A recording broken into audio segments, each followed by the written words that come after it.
सदा सस्वरूपं चिदानन्दकन्दं जगत्सम्भवस्थानसंहारहेतुं स्वभक्तेच्छया मानुषं दर्शयन्तं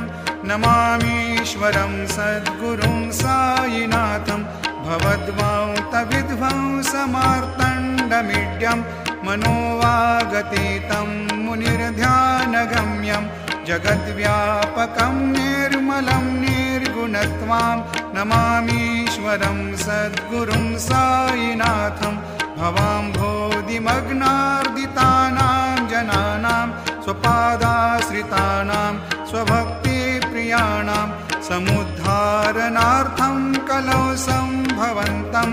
नमामीश्वरं सद्गुरुं सायिनाथं सदा निम्बवृक्षस्य मूलाधिवासात् सुधास्राविणं